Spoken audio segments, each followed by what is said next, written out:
This program contains material that may be disturbing to some viewers. Viewer discretion is advised.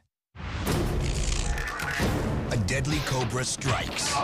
Now it's a race to save a man's life, and it's all caught on tape. I'd probably end up going into like respiratory failure. It was the scariest day of my life. A black bear is up a pole dangerously close to 7,000 volts of electricity. Then it happens. I'm an animal lover, and it just broke my heart to see this bear come off that pole. And don't ever try this. That's a lot of blood, dude. Wild, uncensored, raw. Heart-stopping animal encounters caught on tape by everyday people from all over the world. Groundbreaking computer graphics will show you exactly what happened. And meet the survivors. It's like a bear trap all the way to your bone. All on Untamed and Uncut.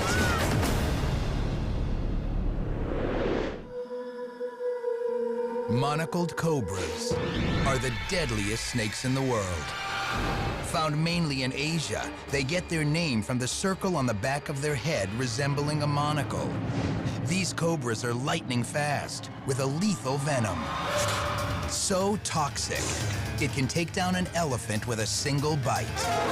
And every time they chomp down, they inject more venom, and more venom, and more venom. Few people know more about deadly snakes than David Weathers. Walking into this room is like walking into a room of death. Any animal in this room can take any person, probably take any 5 or 6 people out with just one bite. David is an exotic animal handler. Some criticize him for working with animals they say should be left in the wild.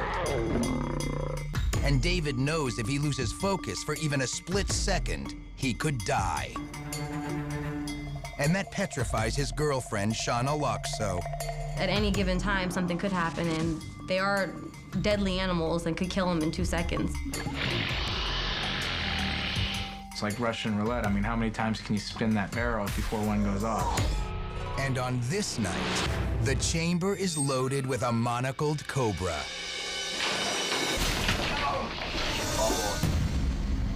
David's friend catches it all on a home video camera. In that first terrifying split second, David believes the cobra's quarter-inch venomous fangs snag only his sweatshirt. Then, the horrifying reality. I'm bit. You gotta go to the hospital. David's been bitten. Slowing down the tape, you can clearly see it happen. As David tries to put the 5-foot cobra away, it springs back up and gets set to strike. In less than half a second, literally the blink of a human eye, its fangs are embedded in David's belly. Luckily, David's hand pushes the lid down. The cobra could have grabbed his throat. These lethal vipers aim for a vein or an artery when they strike. That way, their venom travels through the body 10 times faster. The cobra's venom is a neurotoxin. It attacks the nervous system, causing paralysis, suffocation, and finally, complete respiratory failure. In a human, the venom will destroy tissue and shut down your kidneys, your lungs, and even your heart. It can kill an average-sized man in 30 minutes. Now, the race is on to save David's life. The panic had struck both of us, actually, because we both realized that we had no anti-venom. I knew it was a race against time. Albert Signori, who videotaped the Cobra strike, has handed off the camera to another friend in the back seat and is now behind the wheel, rushing David to the hospital. There's a scratch where he went for a second bite. There's a fang mark there and a scratch here. All that in there is localized venom that's starting to go through my system. We get the... I can't even talk. Sorry. Hello. Sorry, sweetie. Listen, I'm on my way to the hospital. I just got bit by a cobra real bad. I'm having problems breathing. And I was doing a good 95, 100 miles an hour through traffic lights. Start honking your horn. Just honk your horn. Lay on your horn. I would think that is a good possibility by his reactions that he could actually die anyway. I squeezed out as much venom as I could. There was definitely amber venom coming out of the wound on both sides. I'd probably end up going into like respiratory failure here pretty quick.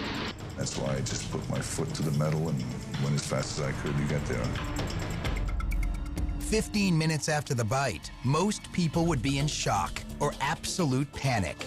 But David, who's been around deadly snakes since he was 10, knows he has to stay calm. If his heart rate goes up, the venom will pump through his body even faster. It's already starting to feel like acid on his stomach. I feel worse than I'm being stabbed in the stomach. Bad. A cobra, unlike most venomous snakes, has fixed fangs. Since they are non-retractable, cobras will continue to bite their prey until it's dead.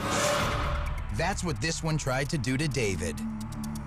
His wound was turning blacker and blacker, and it looked like it was just ready to explode any minute.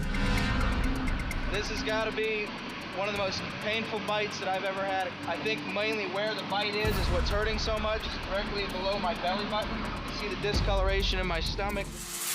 Every second was critical. Every second that went by was a little bit closer to his death. Albert called the hospital on the way, but forgot to ask one critical question. Did they have anti-venom?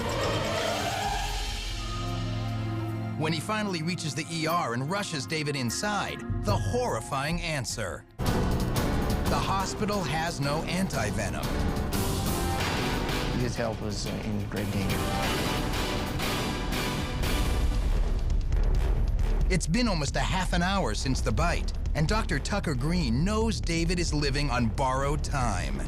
People can go downhill very fast and die right in front of you, even after they had been fine for 30 minutes.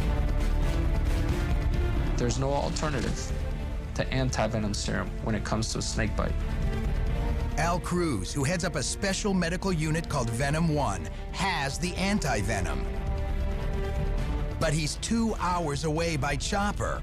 David could be dead by the time he gets there.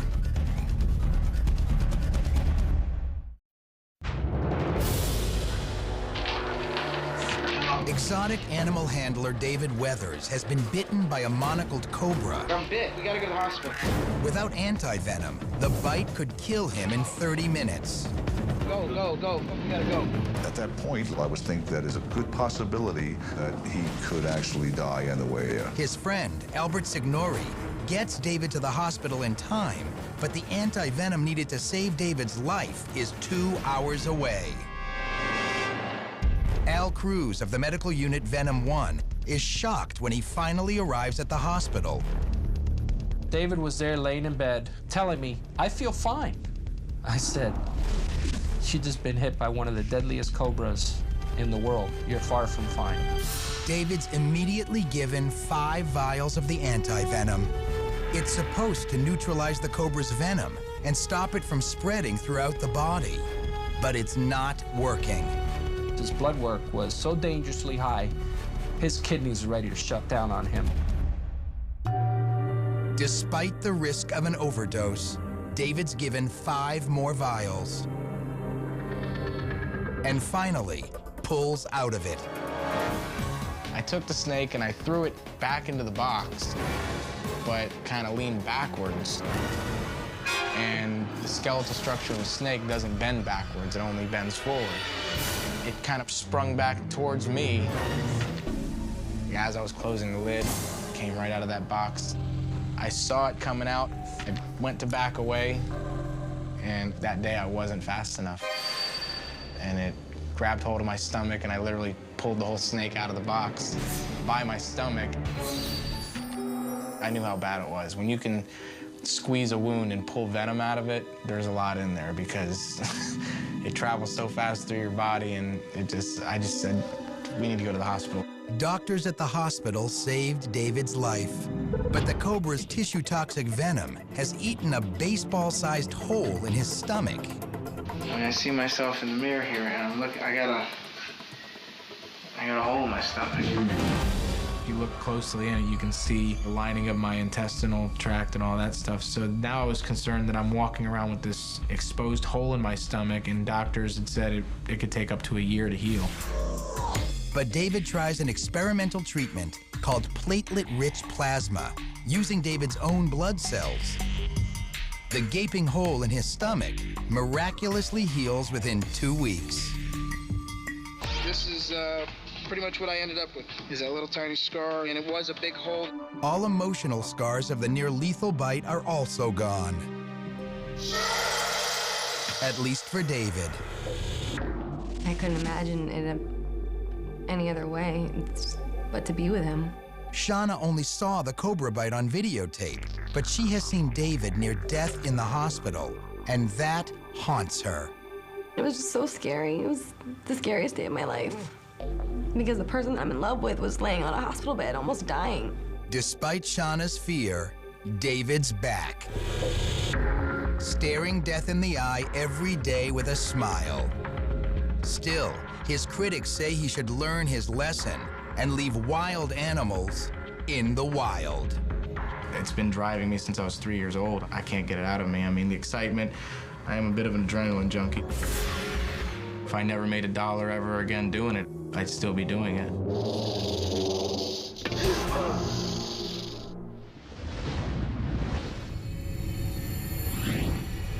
A terrified bear is trapped on top of a utility pole, packed with enough electricity to light up a neighborhood. She clings on for dear life. Then suddenly, It was very intense, and we were all very concerned about the bear's survival. American black bears, powerful animals with massive claws. But when in danger, these bears prefer flee to fight. They live in forests or shrubby areas. It's when the food is scarce, they venture into unwelcome territory. But it's not food or a fight that brings this adult female to an Albuquerque, New Mexico neighborhood. It's a mother's instinct. She's become separated from her cub and now is desperately looking for her baby. She's agitated, frantic in her search, and sparking terror among locals. It was just in a panic situation. It was running all over the neighborhood. It was on top of people's roofs. Very unusual behavior. Wildlife Conservation Officer Luke Shelby knows in her desperate state, this bear is a threat to everyone. When a bear is scared like that, when a bear is really terrified like that, that's when they're the most dangerous. The bear eludes capture for hours. She doesn't know her baby is safe, caught in the same neighborhood the day before. It was very intense. Television reporter Janet Blair covered the cub capture. My stand-up close for the story was, now they have the baby bear. The question is, where is Mama Bear? She's here now, and all hell is breaking loose. The police are there, the fire department's there. It's traffic, it's chaos, there's people all over the place. In her panic to get away, the bear makes a move that puts her life at risk. Climbing usually helps black bears escape danger. However, this is no tree. It's a power pole carrying 7,000 volts of electricity. You can't just cut off the power to that one pole. It's not like it has a switch down at the bottom. Wildlife personnel armed with tranquilizer guns are on the ground. They're faced with a torturous decision. They decide the bear is a danger to the neighborhood and to herself. It's an agonizing judgment call. They fire. Tranquilizers have a small explosive charge, which detonates on impact and quickly injects the sedative. The amount of serum in the dart is based on weight. Not enough will make her groggy, but too much could kill her. Minutes go by, then half an hour. She's still hanging on. You could see the bear getting woozy on top. An hour later, she can hang on no longer. There is no safety net, and power lines are everywhere.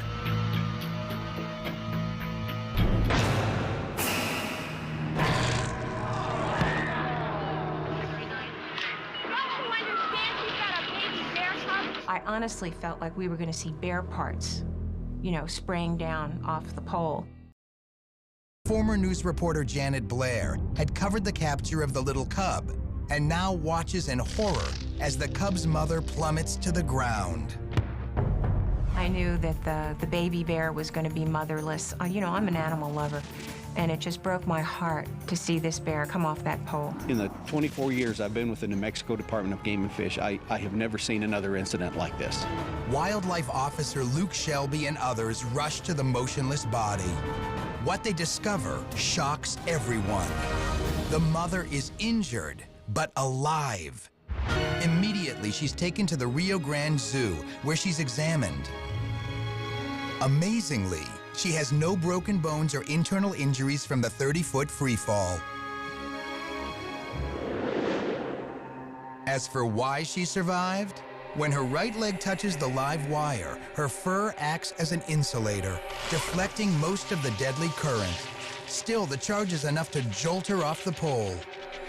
Luckily, there simply isn't enough time for the electricity to run through her body. Still, she's severely burned on both hind legs. Fairly extensive muscle destruction. We just can't predict at this time how it's gonna go. Lead veterinarian Dr. Brett Snyder doesn't know if the cub will be left without a mom. Still, he's hopeful that won't happen. In working with bears, we find that they're excellent wound healers. She's put on large doses of medications. The charred skin and burnt tissue is removed. Mama Bear astounds everyone. She proves to be a fighter. It takes weeks, but she starts to make a full recovery. It was the most remarkable healing episode I'd seen. Eventually, she's well enough to be reintroduced to her cub, and it's a loving reunion. Even more good comes out of the capture. The Department of Game and Fish made critical changes to how officers catch wild animals. Faster acting, more potent tranquilizers, and bear bags to break falls are added to standard field equipment. After months of medical care and a clean bill of health for Mom, it's time to return the pair to the wild. When the container door opens, Mom leads the way, making a dash for freedom. When you go from that bear falling on the ground with all the sparks and all the fire and how terrible that looked, to ending with these two bears bolting out of that bear trap and heading back up into the mountains where they belong, it was good that it ended on a high note.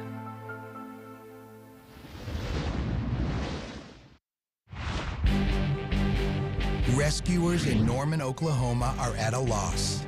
A white-tailed deer has been stranded in the middle of a frozen lake for 6 hours. They know they are up against the clock. It was starting to get dark. We knew if we left the deer out there overnight and it was unable to get up, that the deer would probably suffer from exposure and end up dying that night. Her every attempt to stand is in vain. It would get up, it'd kind of scoot like Bambi did on the cartoons and fall back down. Now, 75 feet from the nearest bank, the deer's too far out, and it's too dangerous to reach by foot. We had walked on the ice trying to reach it with used ropes. We'd tried to reach it with ladders from the fire department. There it is. Mason Dunn, a news helicopter pilot, shows up to film the harrowing rescue for the 4 o'clock news. We arrived on the scene, and it actually took us a while to find the deer. We thought the deer would be closer to the shore, but the deer was in the middle of the lake. Oh, I see it now. The terrified deer won't budge. Rescuers on the ground fear she's given up her fight. One of our options that we were having to consider getting towards the end of the day would be euthanizing the animal there in place. There is a sharpshooter on standby, so the deer won't suffer. But these determined rescuers want to make one final attempt to save her life. We happen to think that maybe we could use a helicopter to steer the deer to get it to get up and get off of the ice. Mason's years in the cockpit warn him it is not going to be as simple as it sounds. It's kind of a dangerous situation. If your engine quits right then you're going to be in there with the deer. The helicopter's going to go right through the ice.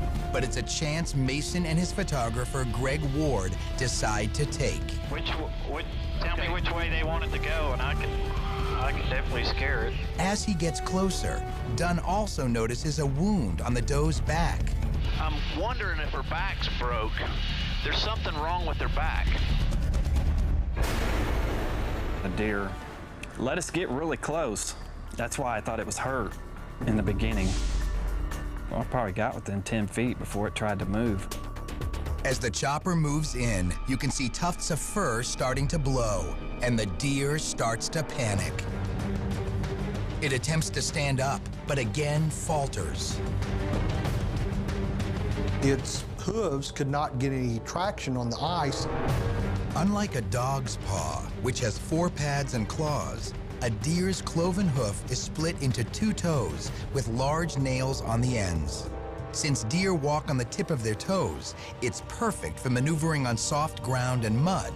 But on smooth ice, it's like she's practically helpless. You could hear the hooves scraping on the ice and making a high-frequency sound. Suddenly, there is a sign of hope. She tried to get up, and that's when I noticed that we were scooting her on the ice. As she desperately tries to move away, the 150-mile-an-hour winds from the chopper's propeller actually push her along the ice. You're blowing her off. But their happiness soon turns to heartbreak. Oh, no. The deer falls front feet first through a thin spot in the ice. Damn it. I was there to help her, and when she fell on the ice, I felt like I had just killed her, and it killed me.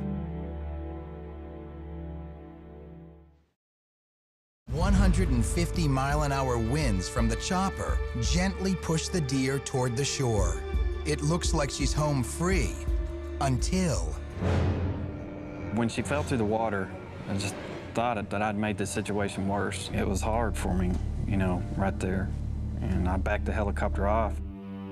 I thought the deer was going to end up dying or drowning in the water because now it's injured, it's already tired, it's wet, now it's in the water getting more exposure to the cold. But the deer isn't giving up.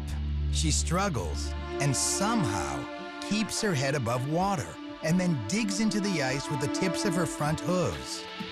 Climbing out, Mason. She's climbing out. Amazingly, she pulls herself out of the ice hole, but she's worn out. Dunn is worried about moving her again, but Greg encourages him. Mason, I know it looks bad, but we're gonna have to keep trying to scare her that way or it ain't gonna do nothing, man. If she can just kind of go. That's when the thought came to me that I can move the helicopter over there quickly and do a maneuver called a quick stop, which creates a lot more rotor wash, and I can blow her out of the hole on it. Blow her over to the side. A quick stop in a helicopter is like slamming on the brakes in a car. The sudden stop creates a downdraft, generating wind equal to a Category 4 hurricane.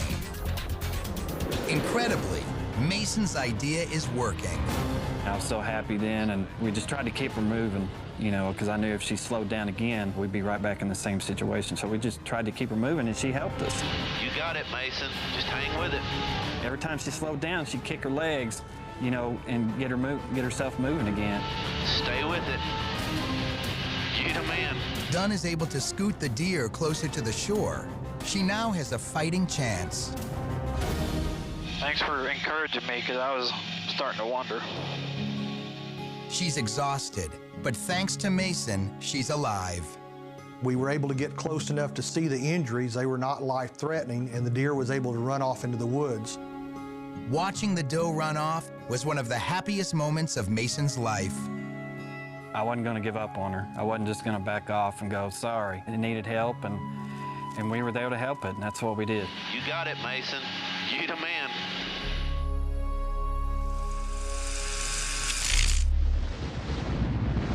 It's a dramatic face-off between man and shark, and it's all caught on tape.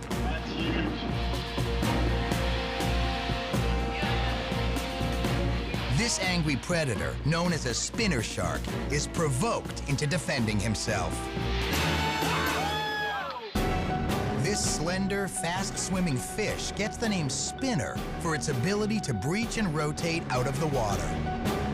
They're often seen prowling the warm waters off the Florida coast. Professional kiteboarder Andy Herdman has a lot in common with the spinner shark.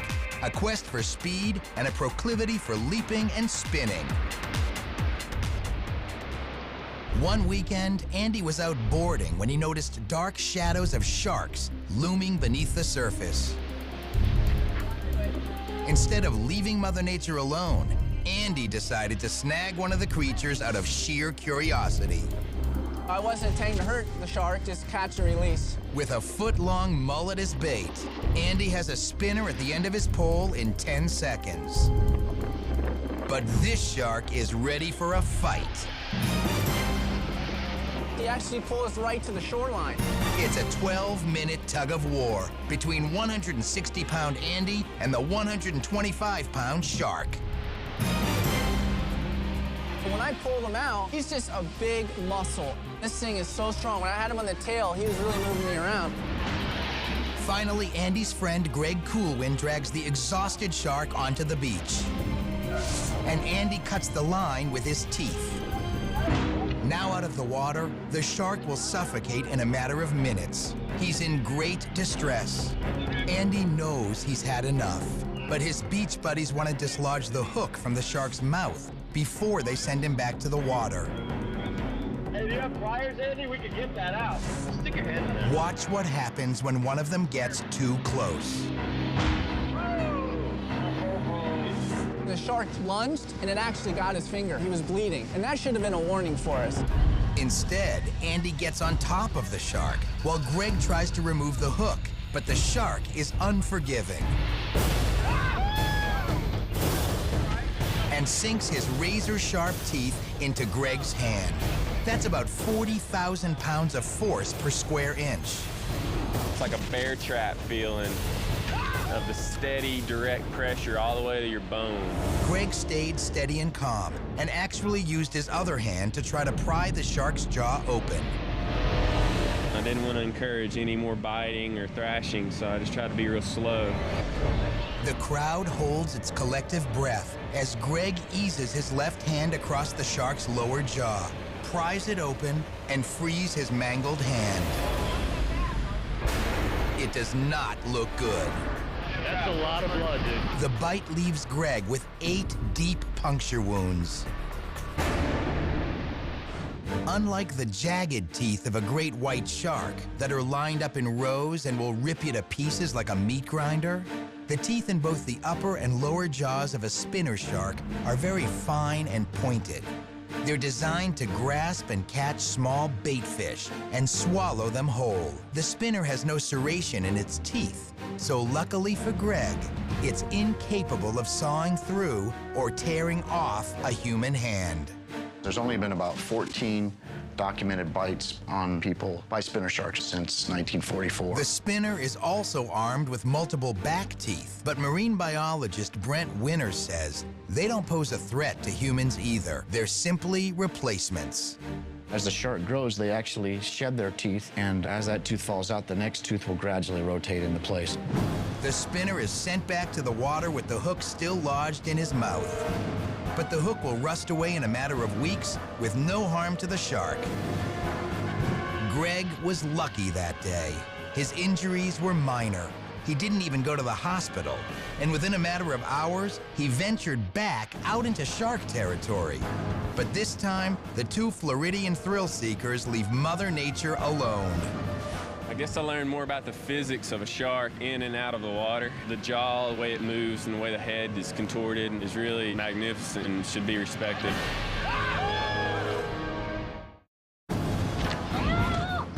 Rare and chilling images of 2 giraffes battling it out in the wild. They looked like they were going to kill each other. It is a shocking display of animal-on-animal brutality that leaves everyone on this African safari shaken.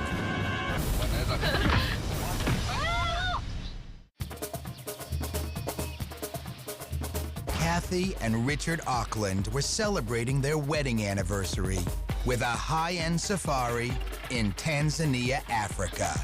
The couple has been on more than 20 safaris over the years, but this one will be like no other.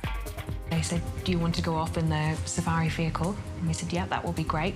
Within 20 minutes, the group comes across a small herd of Maasai giraffes.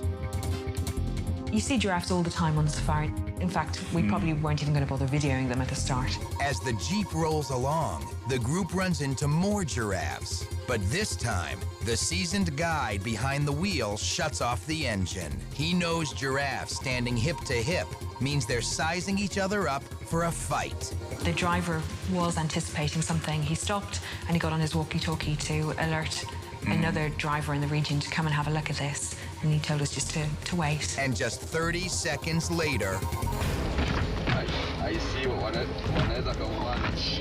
You heard a big crunch. That was really horrific. We couldn't believe it. We were quite in shock. Scary. It's painful. They're really fighting, aren't they? We've seen a lot of giraffes, and we'd never seen anything like that. And even the driver was quite surprised at the level of violence. Each wrecking ball slam delivers enough force to knock the 4,000-pound giraffe off its feet. The Aucklands are about 20 feet away, but their only concern is for the giraffes. And I thought they'd broken their necks. It was that violent. It's just a big loud crunching thud. Some blood came out of the nose as well. It was sickening. I almost couldn't watch it. It's not unheard of for male giraffes to severely wound one another or even kill another as the result of injuries. It's immediately apparent that these are two sexually mature males that are battling for dominance. Giraffe keeper Melissa McCartney has spent years at the Oakland Zoo studying these normally very peaceful animals. They're calm, they don't vocalize much other than the occasional grunt or snort. It's usually just cruising around looking for food. It's a very relaxed animal. But during mating season, all bets are off. In the wild, male giraffes are known to fight over a breeding female. The awkward posturing is called necking. Each one of these violent blows delivers enough force to move a minivan. The disturbing sounds make it seem as if every bone in their 7-foot-long neck is snapping. When actually, the giraffe's skeletal structure is designed to handle the devastating blows.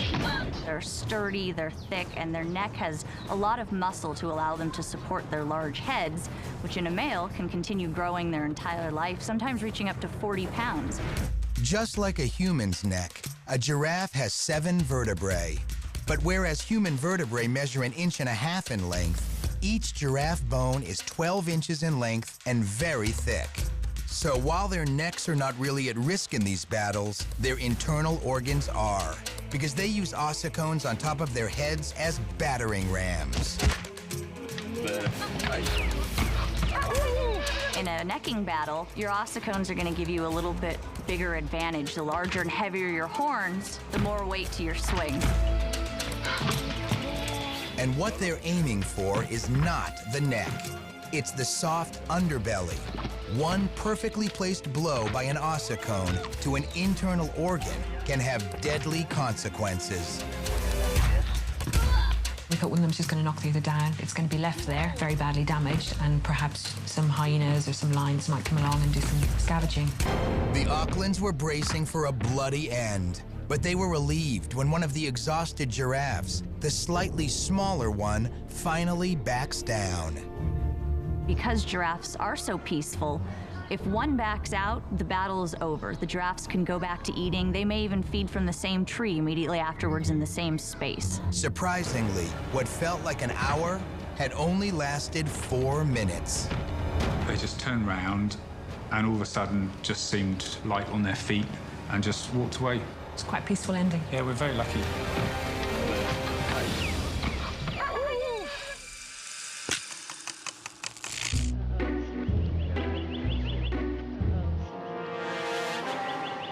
Oh my God! I can't believe that has not happened before.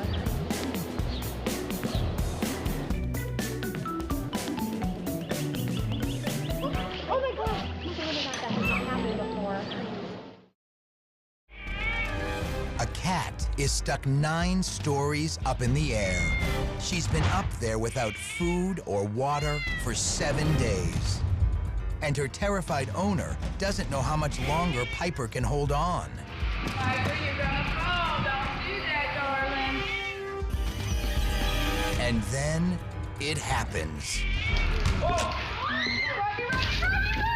I heard the snap, and that sound has replayed in my head 1,000 times since that day, and probably always will, because you knew she was falling.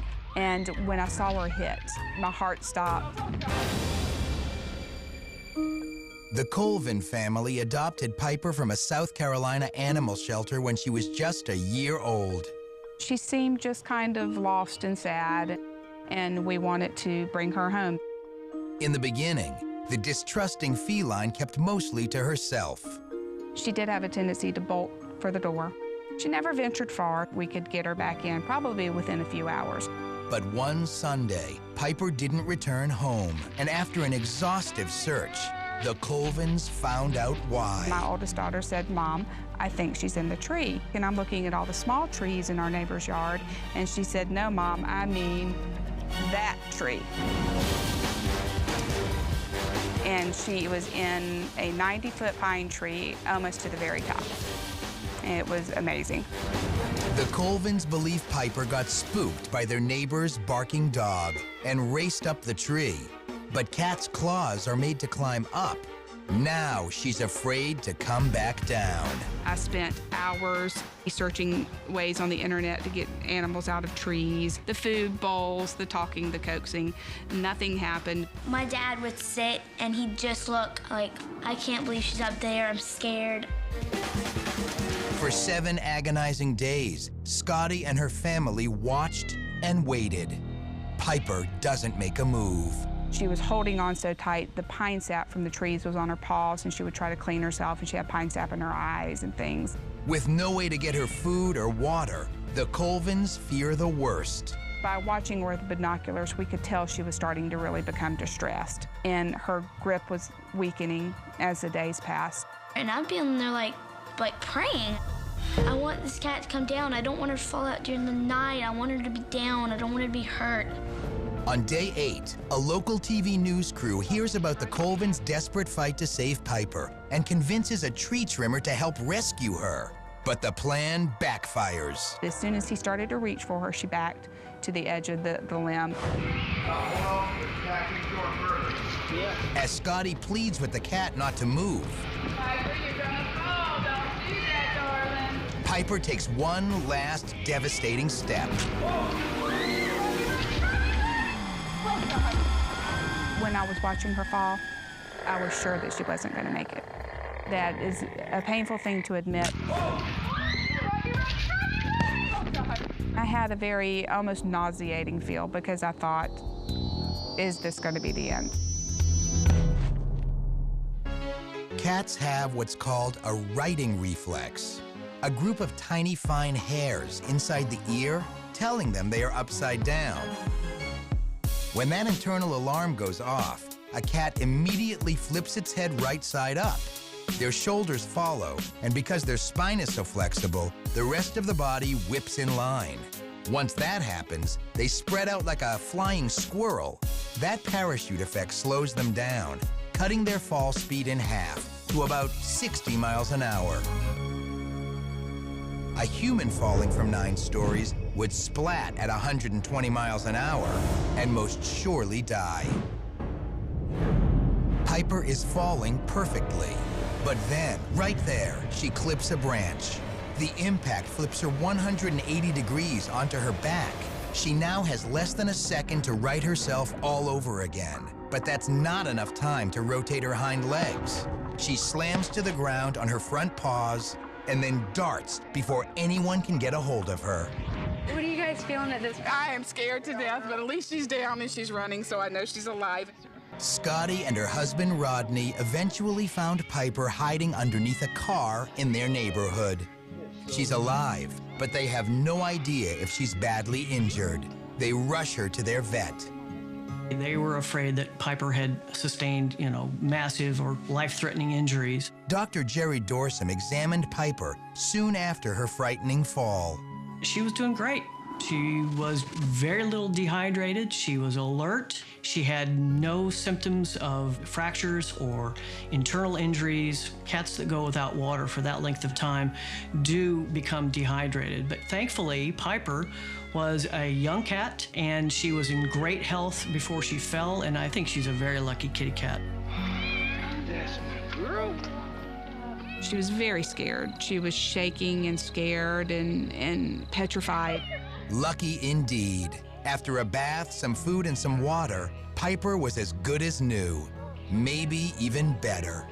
It was the first time she's ever let me hold her.